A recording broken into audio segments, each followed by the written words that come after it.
오늘 가정예배 하나님 앞에 올려드리겠습니다. 오늘 설교의 제목은 하루분의 양식으로 감사하며 살아가라, 그런 제목입니다. 제가 아주 어렸을 때의 일입니다. 미술 시간에 달걀 껍데기로 모자이크를 하던 기억이 납니다. 먼저 동아지 밑그림을 그려놓고 그 위에 색칠을 한 달걀 껍데기를 한 조각씩 한 조각씩 붙여가는 그런 모자이크였습니다. 그때 전 모자이크를 망쳐버리고 말았습니다. 왜냐하면 달걀 껍데기 하나하나에 풀칠을 해서 꼼꼼히 붙여야 되는데 잘 붙이지 못했기 때문이죠. 인생이라는 것이 뭘까? 인생이라는 것은 하나님의 모자이크다, 그런 생각을 합니다.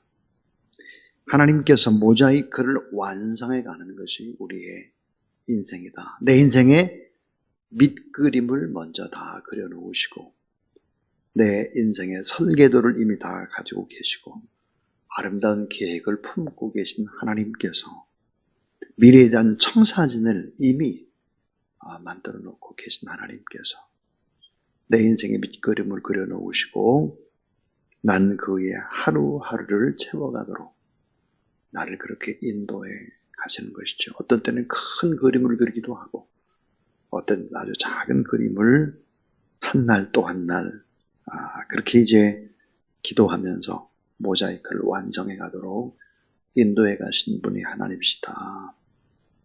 근데 반대로 밑그림이 있는 줄도 모르고 내 마음대로 그림을 그려가는 사람들이 있죠. 이것은 모자이크가 아닙니다. 자기 감정대로, 기분에 따라, 자기 환경과 생각에 따라, 분위기 따라, 유행 따라 내가 창작해서 내 인생을 내가 살아가는 그런 사람들이 있습니다. 자, 하나님의 백성은 이미 하나님께서 그려놓으신 축복의 밑그림이 있습니다. 그런데 이스라엘 백성들은 그 설계도를 믿지를 못했습니다. 광야의 40년 세월, 그 기간이 길어진 이유도 설계도 밑그림을 믿지 못했기 때문에 그렇습니다. 이방인들이 가야 되는 그 길로 벗어나서 자꾸만 가기 때문이죠. 오늘 본문에 아주 중요한 이야기 하나를 하고 있습니다. 그것은 우리에게 일용할 양식을 주옵시고입니다. 하나님 아버지, 우리에게 일용할 양식을 내려주세요. 자, 일용할 양식에 담겨져 있는 어마어마한 뜻이 있습니다. 자, 그 뜻은 무엇일까? 일용할 양식이라고 하는 것은 하루분의 양식으로 감사하며 만족하며 그렇게 인생을 살아야 된다 하는 것입니다.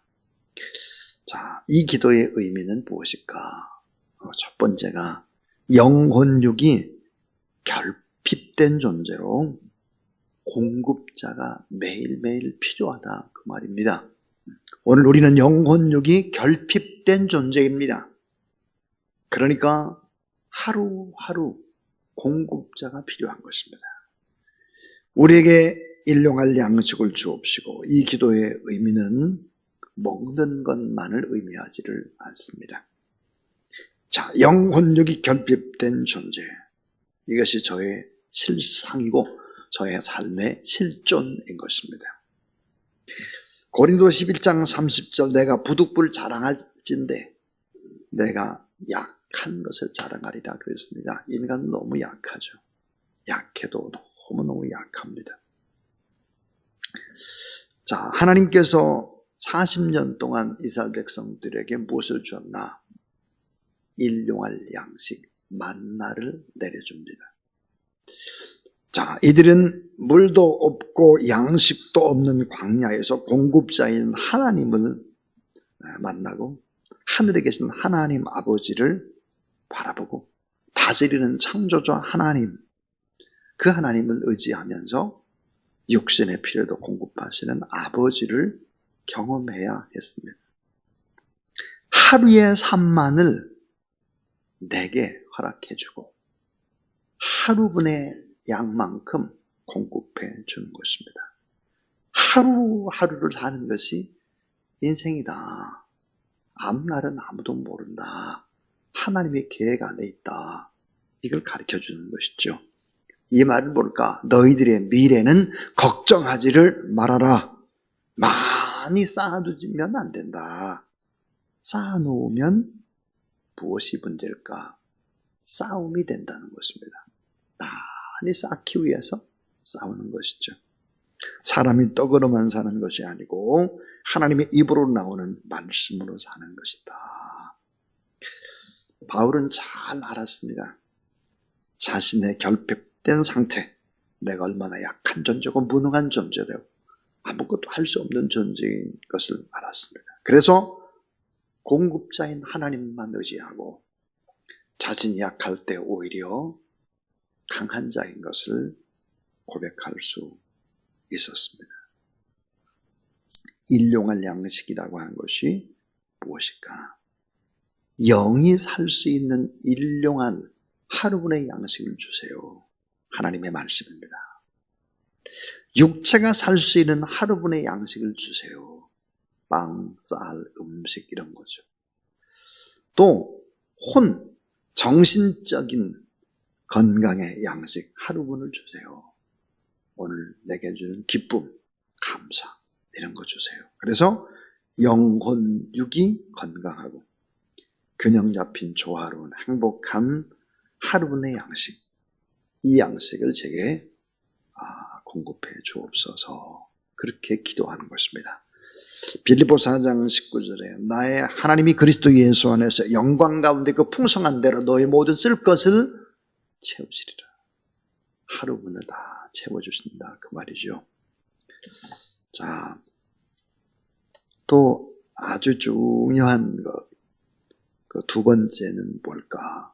그것은 일용할 양식을 구하며 자족하며 살아가라 하는 것입니다. 일용할 양식을 구하며 자족하며 살아라. 날마다 구하라고 얘기합니다. 날마다 일용할 양식을 주옵시고, 그러니까 날마다 구하라. 일주일분의 양식을 주옵소서가 아니고 한 달치의 양식을 주옵소서, 1년치의 양식을 주옵소서가 아니고 데일리 브레드, 하루분의 빵, 하루분의 양식을 주세요. 그렇게 이제 이야기하고 있습니다. 자, 하루분의 양식, 그것은 너무 중요한 것이죠. 중국의 내지 선교의 아버지 허슨 테일러는 이런 얘기를 하고 있습니다. 사람을 의지하지 않고 하나님은 하나님의 능력과 사역 그리고 하나님의 뜻에 합한 것이라면 하나님은 반드시 주신다. 오늘 하루 사는 것이 하나님 앞에서는 너무 중요한 선교다. 그렇게 얘기를 했습니다. 자, 하루분의 양식으로 기뻐하며 감사하며 그렇게 살아가라 그랬습니다. 그 다음 마지막 세 번째입니다. 마지막 세 번째는 풍성히 채우신 아버지를 생각하며, 중요한 단어. 자, 풍성히 채우실 아버지를 생각하며 타인의 일용할 양식, 타인이 일용할 양식도 구하고 내 양식만 구하지 말고 타인의 일용할 양식도 구하라 하는 말입니다. 자, 오늘 말씀에 우리에게 일용할 양식을 주옵시고 그랬습니다. 우리라고 하는 복수를 쓰고 있죠. 우리의 양식, 나의 양식이 아닙니다. 이 말씀이 의미하는 것은 뭘까? 우리의 양식. 자, 우리에게 일용할 양식을 주옵시고, 우리의 양식은 무엇을 의미할까? 이기적인 삶에서 벗어나는 상생을 의미합니다. 동시에 청지기적인 의식을 강조합니다. 지금 가지고 있는 소유가 모두 다 내 것이 아니다. 나는 그저 관리자에 불과하고 주인은 따로 있다. 내 몸도 내 것이 아니고 내가 가지고 있는 모든 것들은 내 소유권이 없다는 거죠. 그래서 구제와 선교의 책임을 일깨워주고 있습니다. 나누지 않으면 썩고 불행해짐을 이야기하고 있는 것입니다. 영화 부시맨의 소재, 이 부시맨의 소재는 아프리카죠.